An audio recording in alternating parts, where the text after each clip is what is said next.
សូមចម្រើនពរញាតិញោមឧបាសកឧបាសិកាប្រុសស្រីគ្រប់រូបទាំងអស់ណានៅថ្ងៃនេះគឺអាត្មាស្ថិតនៅលើកំពូលភ្នំអ៊ូស៊ីថោងដែលស្ថិតនៅប្រទេសភូមាហើយទីតាំងគឺចប់ចិនមានសភាពត្រជាក់គួរសមហ្នឹងគេណាហើយនៅទីនេះផងដែរក៏ជាភ្នំទេលើកំពូលភ្នំហើយជាអារាមទេដែលគ្រប់គ្រងដោយព្រះសង្ឃនៅទីនេះហើយក៏នៅទីនេះជាតំបន់ទេសចរមួយដ៏សំខាន់ដែរនៅទីក្រុងនេះ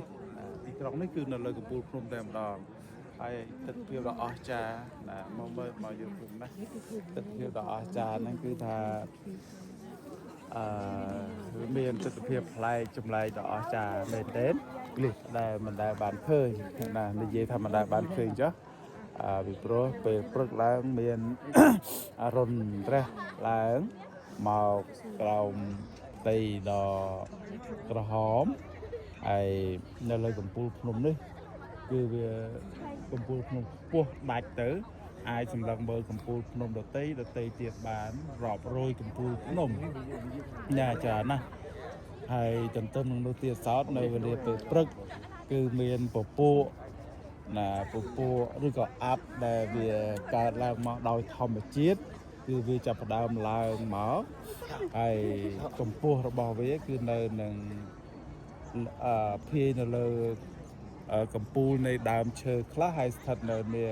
ចង្កេះភ្នំខ្លះដែលធ្វើឲ្យទិដ្ឋភាពមើលទៅអាប់ហ្នឹងគឺដូចជាពពកដូចនេះឯងហើយធំល្វឹងល្វើយដាច់កន្ទុយភ្នែកមើលទៅដូចគ្នាដូច្នេះទីនេះគឺមានរហស្សនាមឲ្យឈ្មោះថាសមុទ្រពពកណាសមុទ្រពពកគឺដោយប្រការដូចនេះចឹងញាតិញោមណាដែលមានstress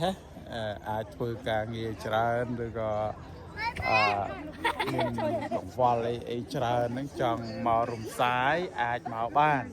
ណាអាចកាត់ stress បានអាត្មាពិតជាមិនដឹងដែរទេថាមានទិដ្ឋភាពល្អដូច្នេះ